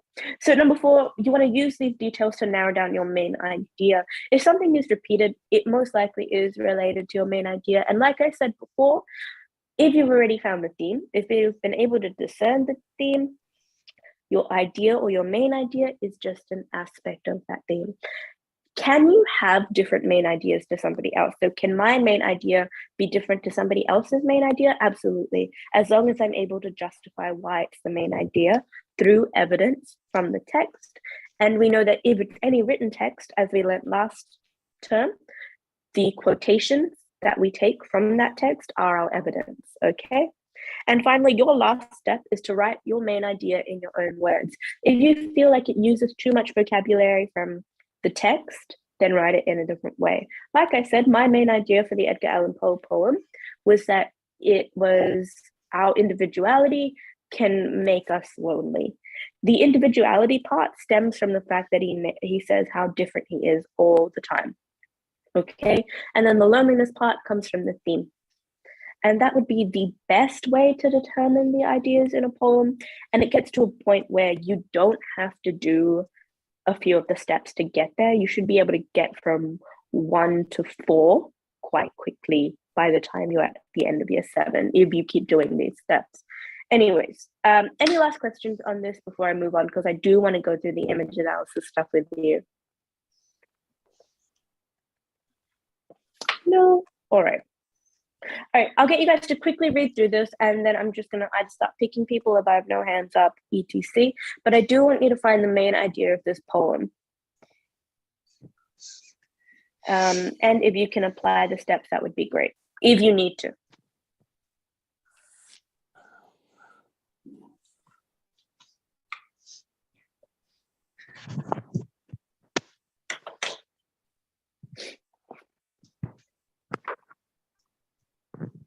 And when people think they have a main idea, stick their hands up and I will start picking.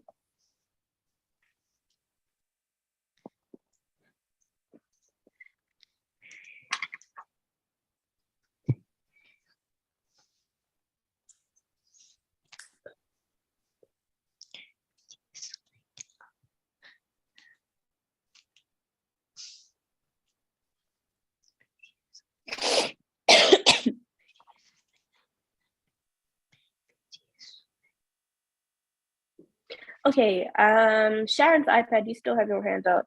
Is that a mistake, or do you want to go for the main idea? Do you want to give it a shot? Even if it's just an idea, I'll take it.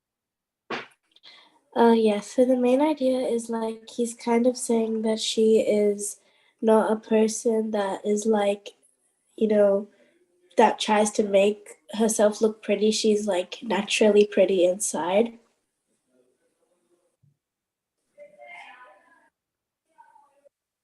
So you think that one of the ideas is natural beauty? Mm-hmm. Awesome. Now, what I want you to do is I want you to look more into step 5 of your thing. The way you explained it to me is I actually had to pick out the main idea from what you said. So find a way to narrow it down to the most simplest way of understanding it. So the main idea is natural beauty, etc. So always try to put it into a sentence and see whether it makes the most amount of sense grammatically. Okay. So that's one idea. Guppy, you're next. Another idea? I would say the main idea is beauty inside, or like soul beauty.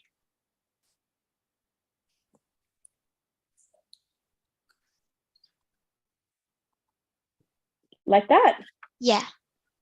Okay, awesome. Now you did the same thing where you didn't word it properly.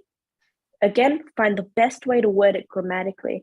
Say the main idea is soul beauty. Does that make sense? Or would it be the main idea is beauty comes from within? Okay. Okay, fantastic. Okay, the smiley face. Do you have an idea for me?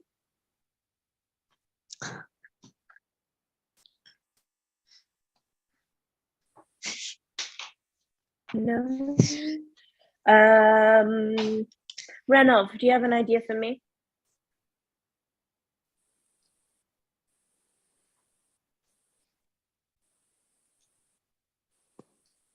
Okay, I'll come back to Renov. Tazib, you have your hand up. Hit me with an idea, please. I would think that personality values more than looks.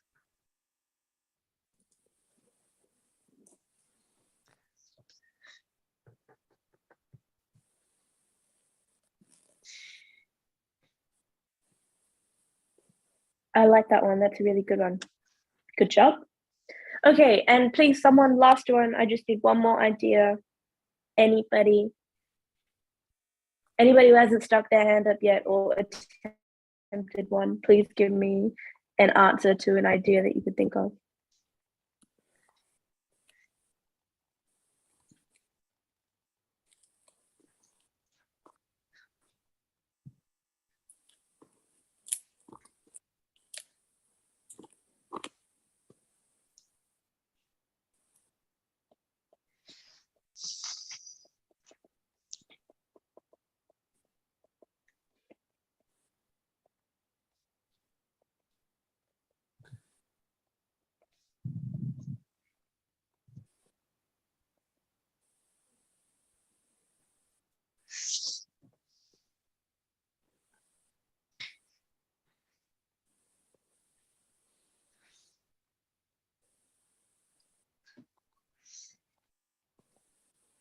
Okay, can someone give me a hands up as to where I got the idea of infatuation for? If you don't know what infatuation means, infatuation is the, pretty much it just means when someone really, really likes somebody else, like likes them and kind of loves them in a way.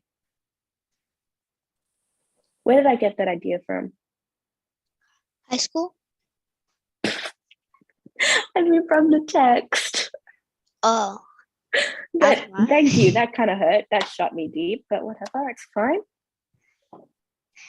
How did that hurt you? No, I'm kidding.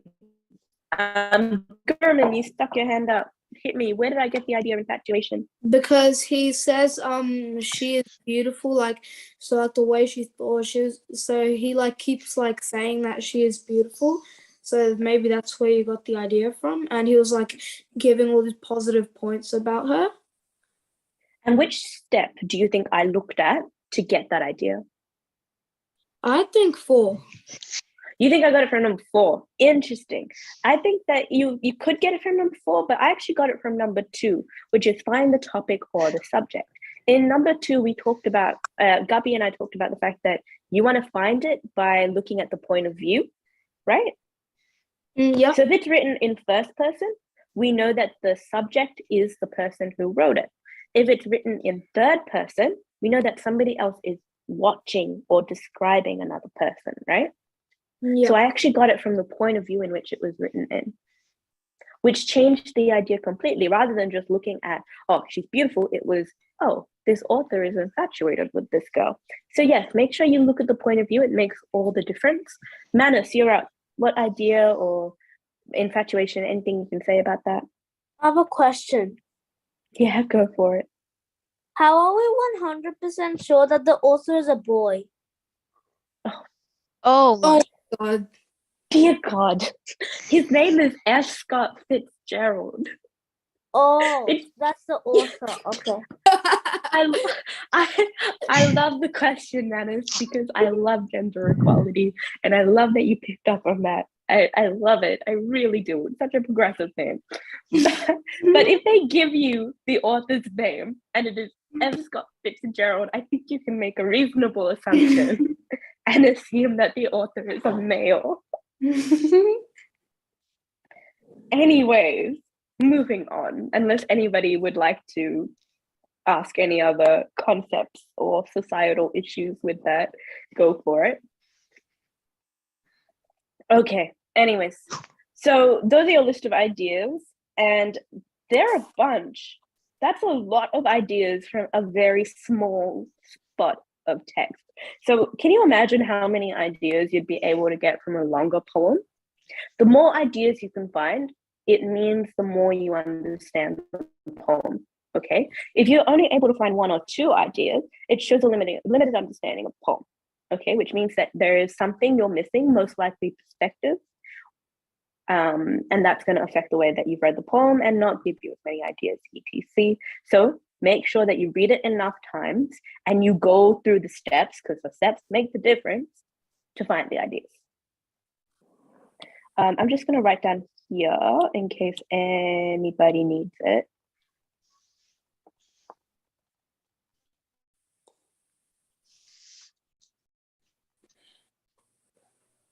Book to point of view. Or if anybody needs to screenshot that later, let me know. But you should have been given these strategies in class. Anyways, moving on. Okay, how do we go with image analysis? Someone tell me what you learned about image analysis this week in class. I'll take a hand up.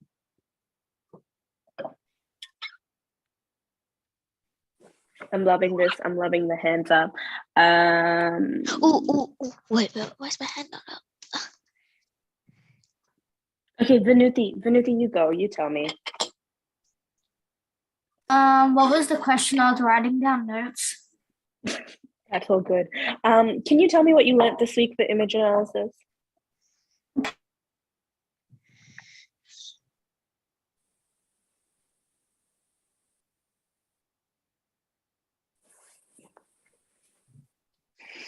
I don't think we did. I'm not really sure because we learned a lot about the spot codes and comic panel for English this time. Okay, so you didn't actually, did you go through how to analyze it in terms of where to look first and how to get your ideas? I don't think so. We didn't go through that much for English. Okay, that's okay. Anybody else? Did anybody else learn anything different? Now, the reason I asked that is because I'm not teaching anymore. I did. During the, yeah, you learned something else. And so I need a more well-rounded idea of what to cover and what not to cover, because I don't want to repeat things you've already done. So Guppy, go for it. Tell me what you learned that was different. So you know how, or what you did go through. Well, our tutor told us that, so if something is like, if something's happy going on, you wouldn't really put sharp objects around. Like, you would make it more happy.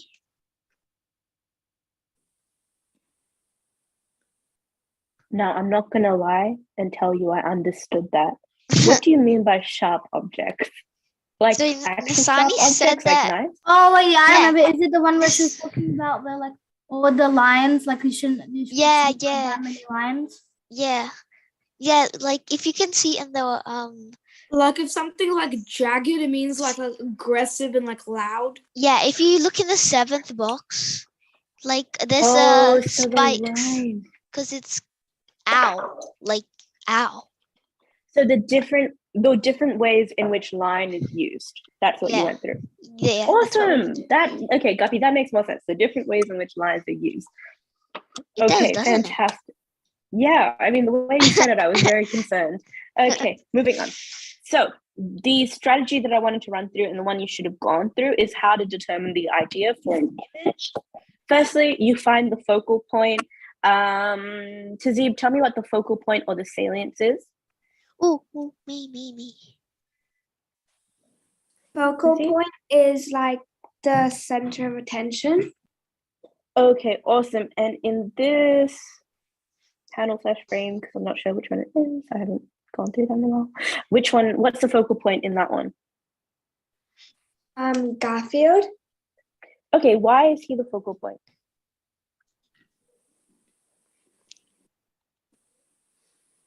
Cause he's like the biggest thing on there and the most like bright.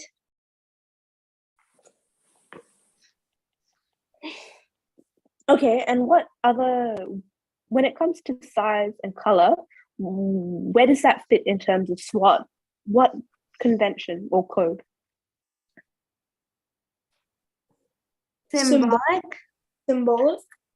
Well done, Tazib. Okay, great.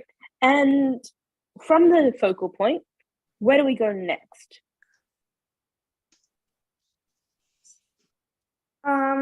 I think we go to the big writing, the new and improved Garfield. Good. But the thing that you missed before you did that is always remember to look at the focal point in depth. So what code, technical code, is attached to a person's face and how that face looks? Does anybody know?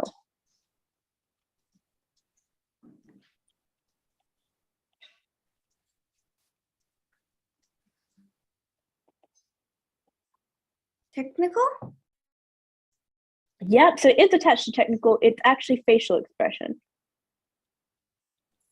Now, the questions you're going to get next year are not going to be how is an idea created or what's the theme of the comic.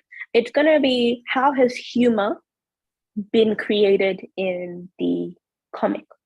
Now, if you get a Garfield comic or any other comic, the reason I need you to look at the focal point and the facial expression is because facial expressions actually contribute more so to humor than most other technical devices. Now, in Garfield, that's particularly clear because in the first one, there's a very big difference to his facial expression in the first panel / frame. Someone correct me if I'm saying it wrong.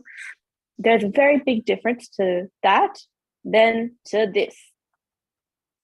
And this facial expression repeats itself for 1, 2, 3, almost 4 frames, panels, things, okay?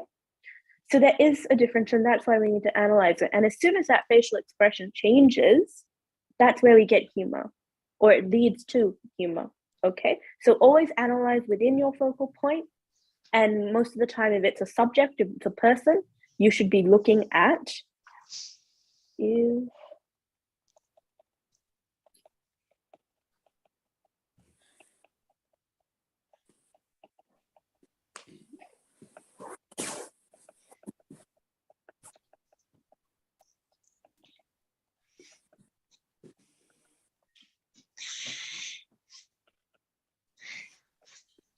are there any other devices attached to a person in terms of technical, symbolic, written, audio, etc.? Any other devices that I've missed? And you can call out. Props? Nice.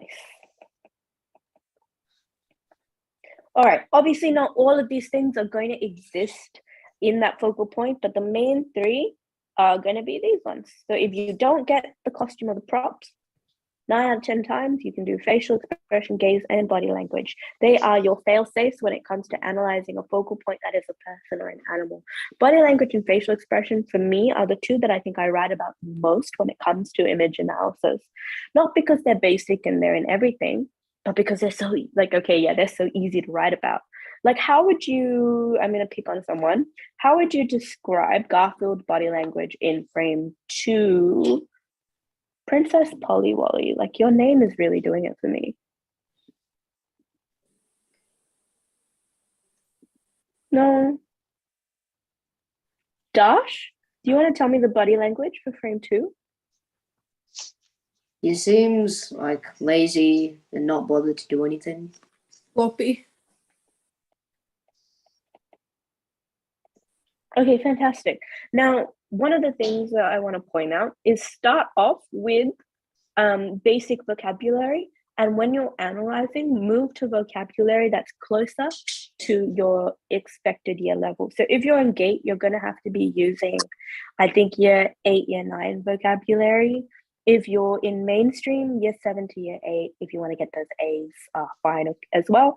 But words like lethargic,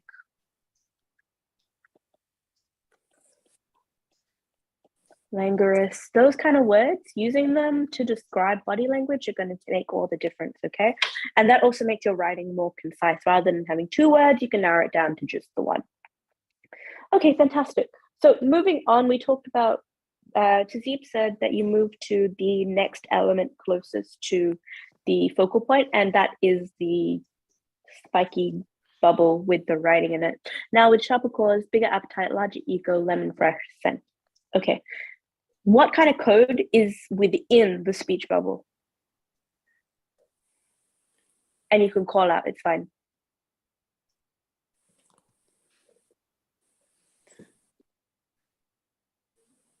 No.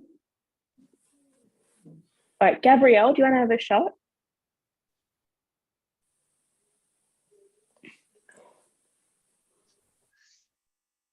No.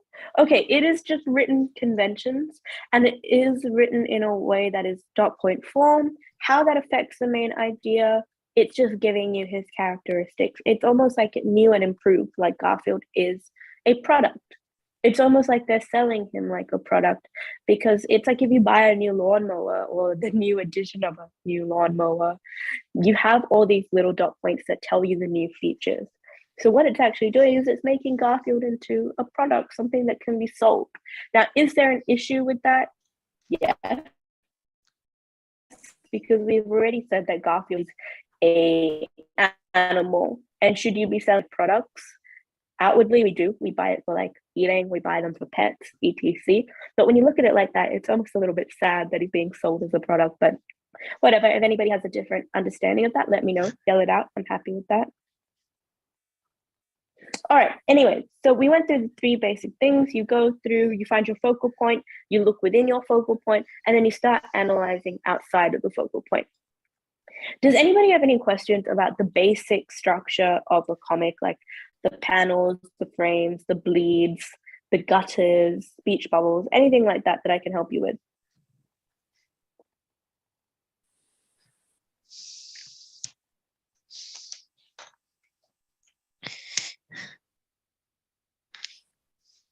No. If that's the case, then I do want to move on to the homework questions or anything you feel like you needed to run through with me from class.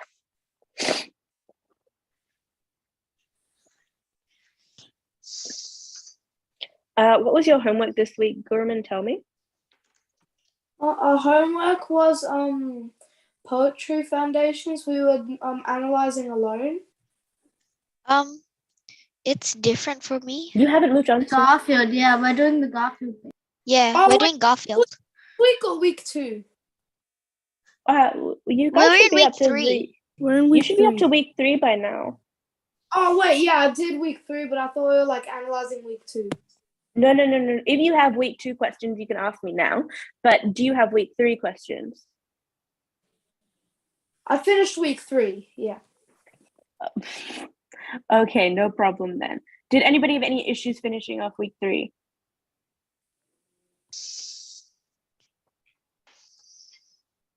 I'm going to take that as a no.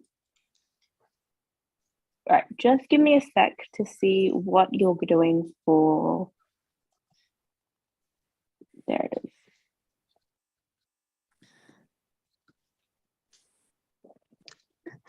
Oh, okay, so your extension question.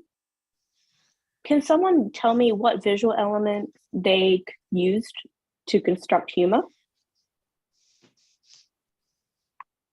I'll take a hands up.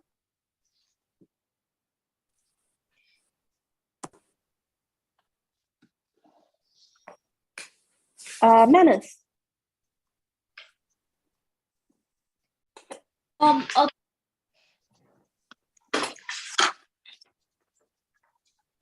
Which visual element constructed humor in the comic strip the most? Okay, so like in the last panel, like Mhm. it gives you like a surprise. So like the woman in the panel, it has like a surprise face, and like Garfield is like thinking something, and it's showing the reader, which adds humor. Yes, but what visual element is that? Like what written audio or technical convention was that? I think it's symbolic. Symbolic. And what would it be within symbolic? What do you mean by that? Well, you have different things. You have props, you have costume, you have color within symbolic. Okay.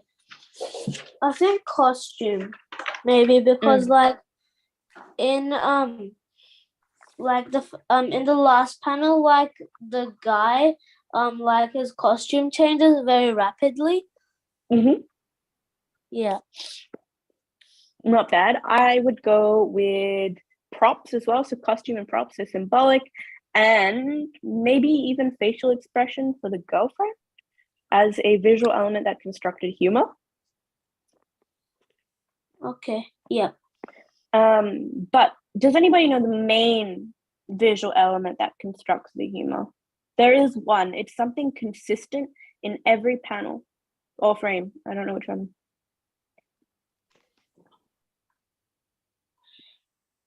All right. Vinuti, what's the consistent thing in the week 3 homework? In that panel, there is something repeated over 1, 2, 3, 4, 5, 6, 7 panels, and it develops a humor. Garfield's non-changing face. Yes, perfect. That's the main visual element that's constructed humor in your for that extension question. Now, guys, if there are no other questions, I'm happy to end the session. But most of the time, and for next week, can you guys come with questions as well? Just because this is meant to be a half teaching and a half answering questions as well. So anything you don't run through class, feel free to ask me.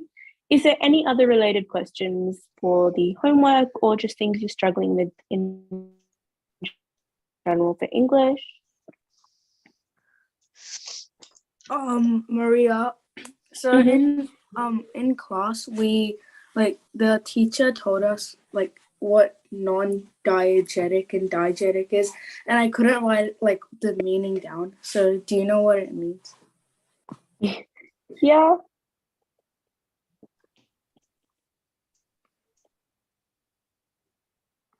So with non-diegetic and diegetic, do you know the difference yet? No, I don't know the meaning of it. Oh, okay, no problem. I'll run you through that now. Okay, so diegetic sound is a noise that you can see on screen.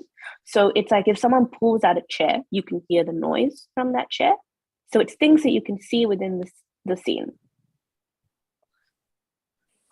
Now, non-diegetic sound is a noise that's added in afterwards. So non-diegetic sound could be soundtracks. It's a door slamming if you don't see someone slamming the door. It could be any kind of noise that is outside of the screen, pretty much. Normally, these are added in sounds.